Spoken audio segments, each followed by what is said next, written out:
Test 3. This is the IELTS listening test. You will hear a number of different recordings and you will have to answer questions on what you hear. There will be time for you to read the instructions and questions and you will have a chance to check your work. All the recordings will be played once only. The test is in 4 parts. At the end of the test, you will be given 10 minutes to transfer your answers to the answer sheet. Now turn to Part 1.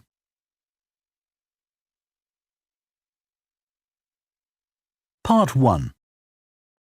You will hear a woman phoning to ask about a summer cycling camp for her young son who is called Charlie. First, you have some time to look at questions 1 to 5.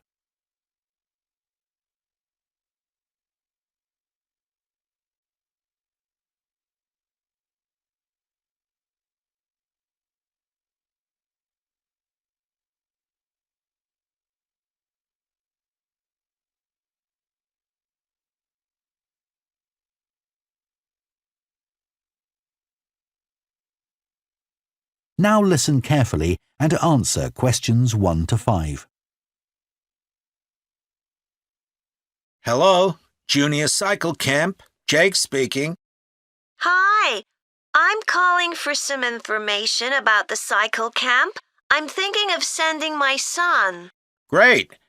Well, it's held every weekday morning over the summer vacation, and we focus on basic cycling skills and safety. We have 8 levels for children from 3 years upwards. How old's your son? Charlie, he's 7. He can ride a bike, but he needs a little more training before he's safe to go on the road. He'd probably be best in level 5. They start off practicing on the site here, and we aim to get them riding on the road. But first, they're taken to ride in the park, away from the traffic. Right. And can you tell me a bit about the instructors? Well, all our staff wear different colored shirts. So we have 3 supervisors, and they have red shirts. They support the instructors, and they also stand in for me if I'm not around. Then the instructors themselves are in blue shirts, and one of these is responsible for each class. Okay. In order to be accepted, all our instructors have to submit a reference from someone who's seen them work with children. Like if they've worked as a babysitter, for example. Then they have to complete our training course, including how to do lesson plans and generally care for the well-being of the kids in their class. They do a great job, I have to say. Right. And tell me a bit about the classes. What size will Charlie's class be? We have a limit of 8 children in each class, so their instructor really gets to know them well. They're out riding most of the time, but they have quiet times too, where their instructor might tell them a story that's got something to do with cycling, or get them to play a game together. It's a lot of fun. It must be. Now, what happens if there's rain? Do the classes still run? Oh, yes. We don't let that put us off. We just put on our waterproofs and keep cycling. Before you hear the rest of the conversation, you have some time to look at questions 6 to 10.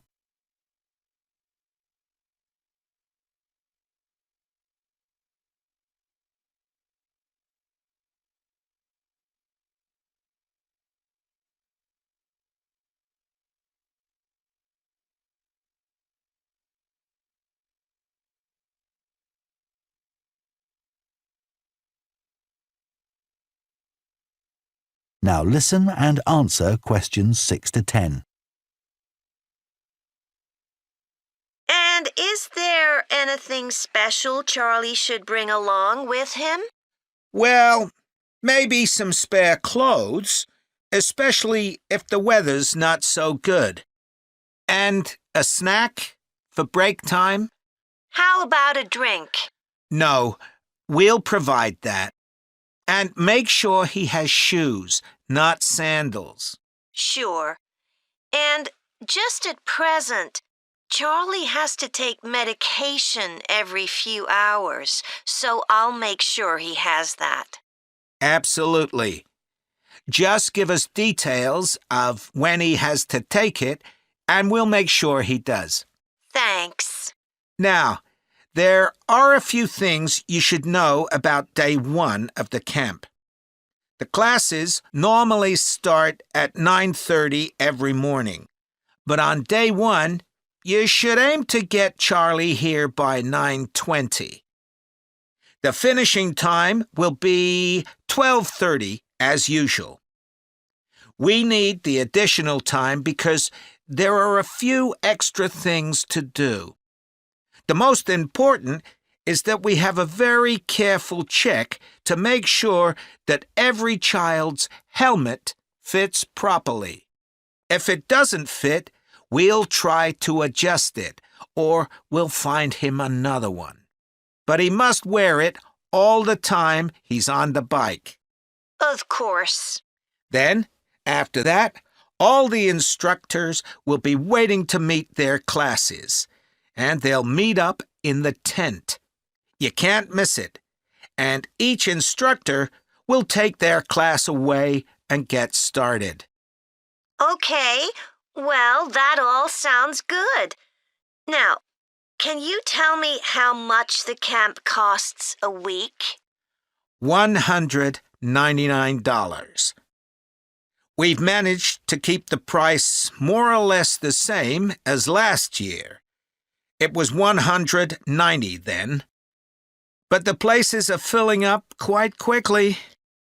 Right. Okay, well, I'd like to book for the...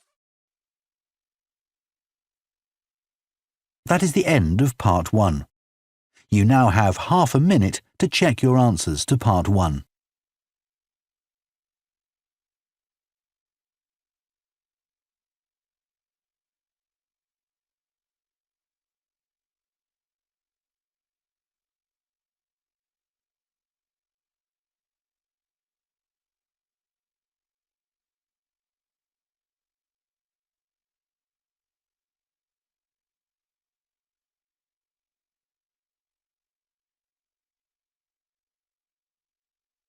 Part 2. You will hear a recruitment officer called Megan Baker giving a talk at a jobs fair about opportunities for those interested in the food and agriculture sectors. First, you have some time to look at questions 11 to 14.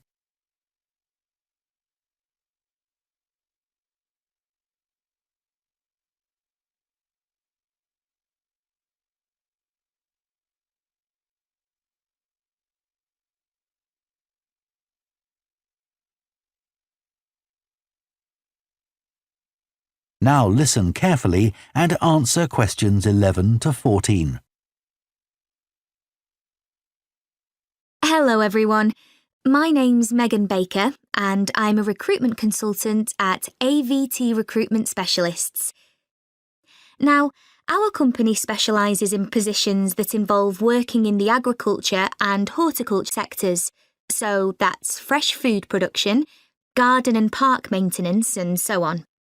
And these sectors do provide some very special career opportunities. For a start, they often offer opportunities for those who don't want to be stuck with a 40-hour week, but need to juggle work with other responsibilities, such as childcare. And this is very important for many of our recruits. Some people like working in a rural setting, surrounded by plants and trees instead of buildings, although we can't guarantee that. But there are certainly health benefits, especially in jobs where you're not sitting all day looking at a screen, a big plus for many people. Salaries can sometimes be good too, although there's a lot of variety here. And you may have the opportunity in some types of jobs for travel overseas, although that obviously depends on the job, and not everyone is keen to do it. Of course, working outdoors does have its challenges. It's fine in summer, but can be extremely unpleasant when it's cold and windy. You may need to be pretty fit for some jobs, though with modern technology, that's not as important as it once was. And standards of health and safety are much higher now than they used to be, so there are fewer work-related accidents. But if you like a lively city environment surrounded by lots of people, these jobs are probably not for you. They're often in pretty remote areas. And some people worry about finding a suitable place to live, but in our experience, this usually turns out fine. Before you hear the rest of the talk, you have some time to look at questions 15 to 20.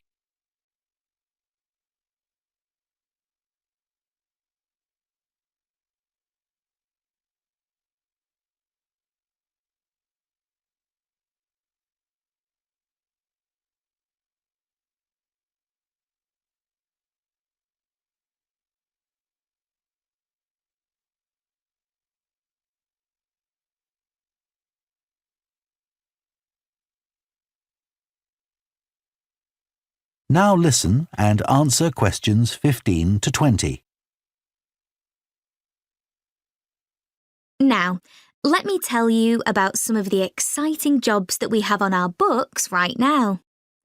One is for a fresh food commercial manager. Our client here is a very large fresh food producer, supplying a range of top supermarkets. They operate in a very fast-paced environment with low profit margins. The staff there work hard, but they play hard as well. So if you've a sociable personality, this may be for you. We have an exciting post as an agronomist, advising farmers on issues such as crop nutrition, protection against pests, and the latest legislation on farming and agricultural practices. There are good opportunities for the right person to quickly make their way up the career ladder, but a deep knowledge of the agricultural sector is expected of applicants.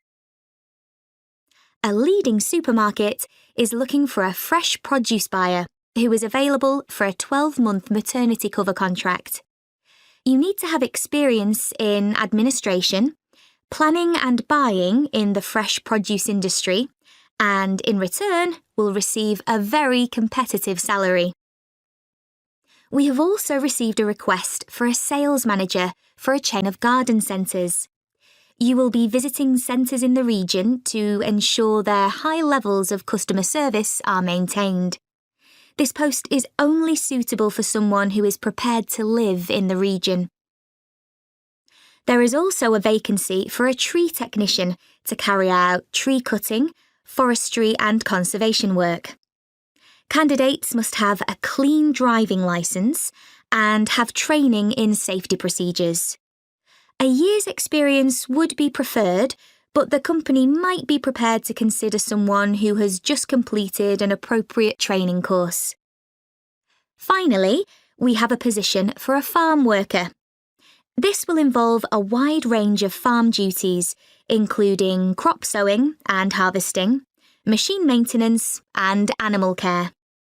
Perks of the job include the possibility of renting a small cottage on the estate and the chance to earn a competitive salary. A driving licence and tractor driving experience are essential.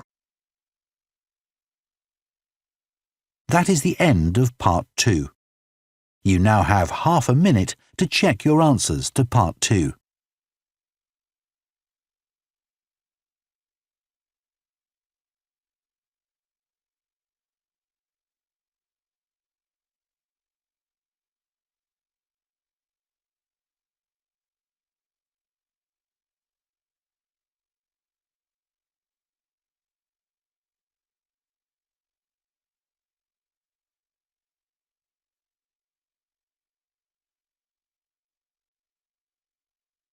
Mr. Man Channel copyright. Part 3.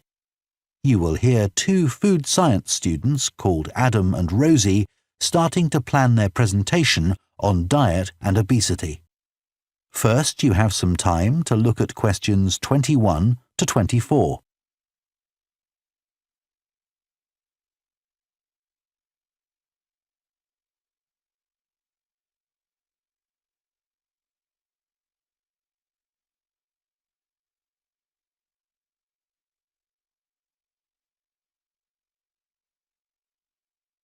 Now listen carefully and answer questions 21 to 24.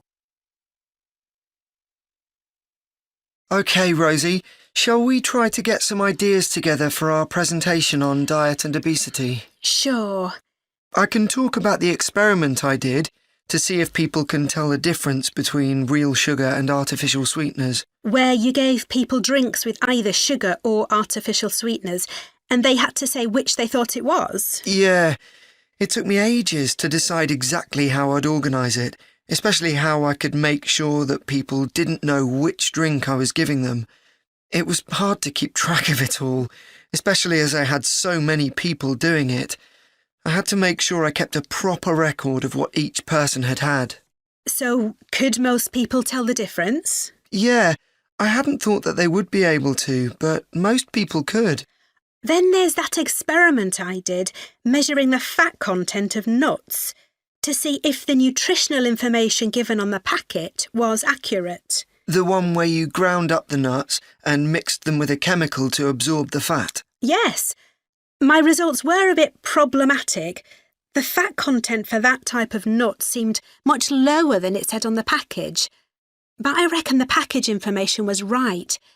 I think I should probably have ground up the nuts more than I did.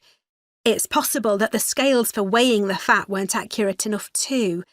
I'd really like to try the experiment again sometime.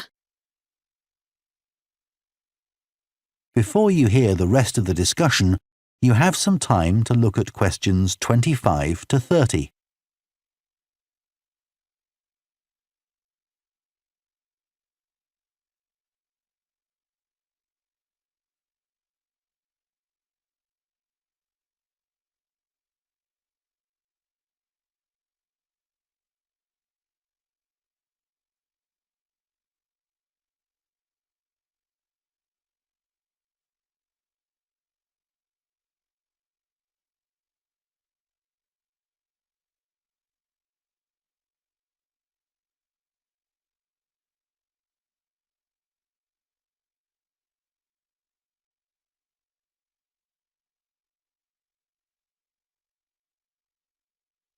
Now listen and answer questions 25 to 30. So, what can we say about helping people to lose weight? There's a lot we could say about what restaurants could do to reduce obesity. I read that the items at the start of a menu and the items at the end of a menu are much more likely to be chosen than the items in the middle. So, if you put the low-calorie items at the beginning and end of the menu, people will probably go for the food with fewer calories without even realising what they're doing. I think food manufacturers could do more to encourage healthy eating. How? Well, when manufacturers put calorie counts of a food on the label, they're sometimes really confusing, and I suspect they do it on purpose, because food that's high in calories tastes better, and so they'll sell more. Yeah, so if you look at the amount of calories in a pizza, they'll give you the calories per quarter pizza, and you think, oh, that's not too bad. But who's going to eat a quarter pizza? Exactly. I suppose another approach to this problem is to get people to exercise more. Right. In England, the current guidelines offer at least 30 minutes of brisk walking 5 days a week. Now, when you ask them, about 40% of men and 30% of women say they do this. But when you objectively measure the amount of walking they do with motion sensors, you find that only 6% of men and 4% of women do the recommended amount of exercise. So you can see why obesity is growing. So how can people be encouraged to take more exercise? Well, for example, think of the location of stairs in a train station. If people reach the stairs before they reach the escalator when they're leaving the station, they're more likely to take the stairs. And if you increase the width of the stairs, you'll get more people using them at the same time. It's an unconscious process and influenced by minor modifications in their environment. Right. And it might not be a big change, but if it happens every day, it all adds up. Yes, but actually, I'm not sure if we should be talking about exercise in our presentation. Well, we've done quite a bit of reading about it.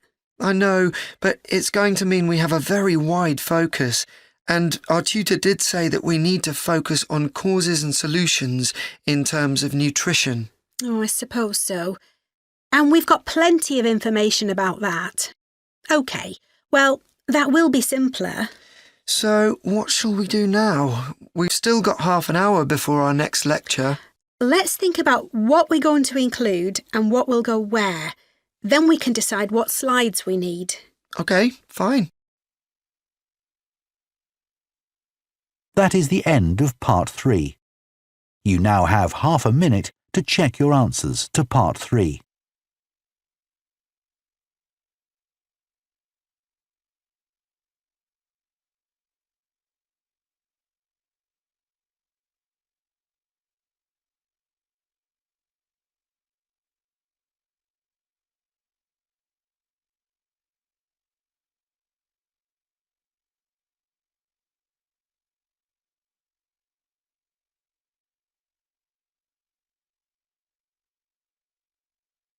Part 4. You will hear a lecturer on a fashion design course introducing the subject of hand knitting, which involves making things like woolen jumpers and scarves. First, you have some time to look at questions 31 to 40.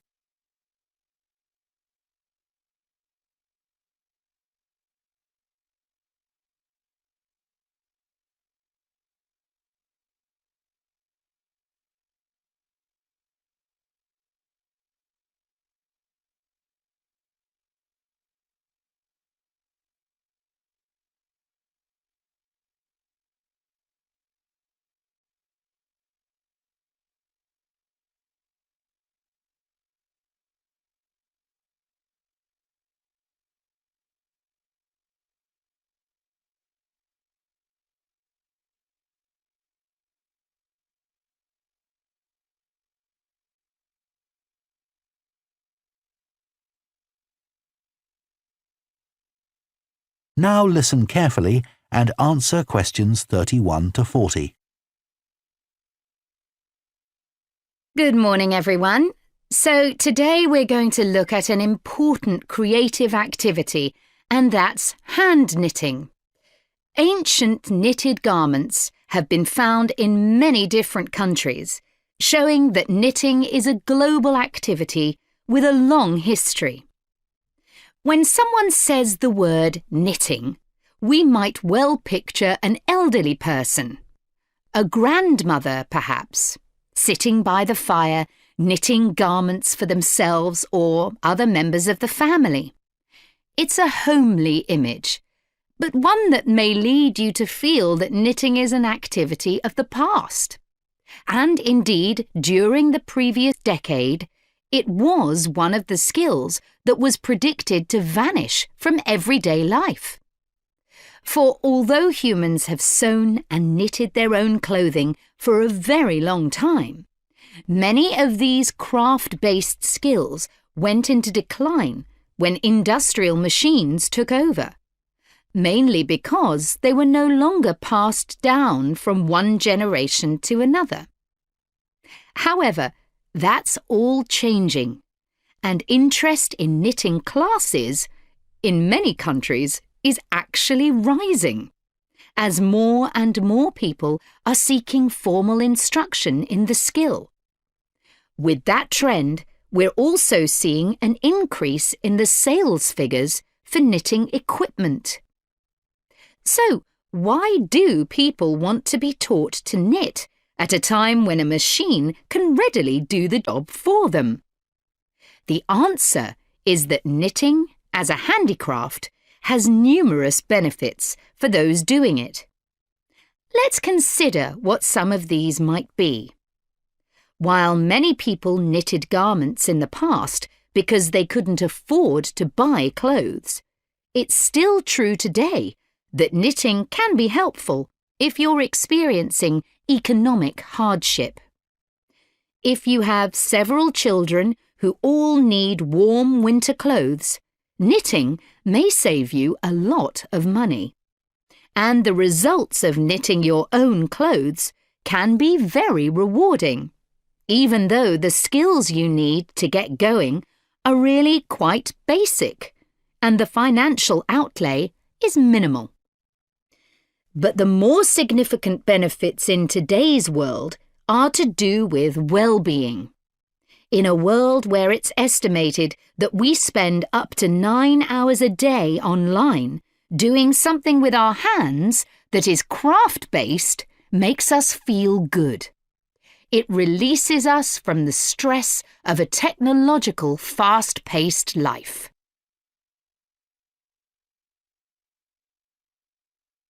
Now, let's look back a bit to early knitting activities. In fact, no one really knows when knitting first began. But archaeological remains have disclosed plenty of information for us to think about. One of the interesting things about knitting is that the earliest pieces of clothing that have been found suggest that most of the items produced were round rather than flat. Discoveries from the 3rd and 4th centuries in Egypt show that things like socks and gloves that were needed to keep hands and feet warm were knitted in one piece using 4 or 5 needles. That's very different from most knitting patterns today, which only require 2. What's more, the very first needles people used were hand-carved out of wood and other natural materials, like bone, whereas today's needles are largely made of steel or plastic and make that characteristic clicking sound when someone's using them. Ancient people knitted using yarns made from linen, hemp, cotton and wool, and these were often very rough on the skin. The spinning wheel, which allowed people to make finer yarns and produce much greater quantities of them, led to the dominance of wool in the knitting industry, often favoured for its warmth. Another interesting fact about knitting is that because it was practised in so many parts of the world, for so many purposes, regional differences in style developed. This visual identity has allowed researchers to match bits of knitted clothing that have been unearthed over time to the region from which the wearer came, or the job that he or she did. As I've mentioned, knitting offered people from poor communities a way of making extra money while doing other tasks. For many centuries, it seems, men, women and children took every opportunity to knit, for example, while watching over sheep, walking to market, or riding in boats. So, let's move on to take... That is the end of Part 4. You now have 1 minute to check your answers to Part 4.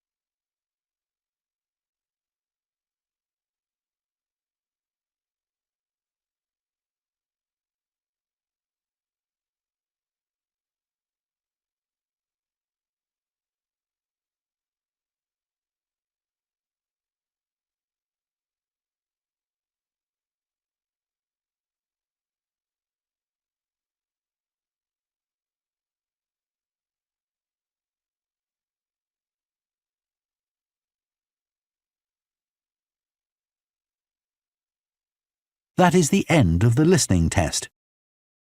In the IELTS test, you would now have 10 minutes to transfer your answers to the answer sheet.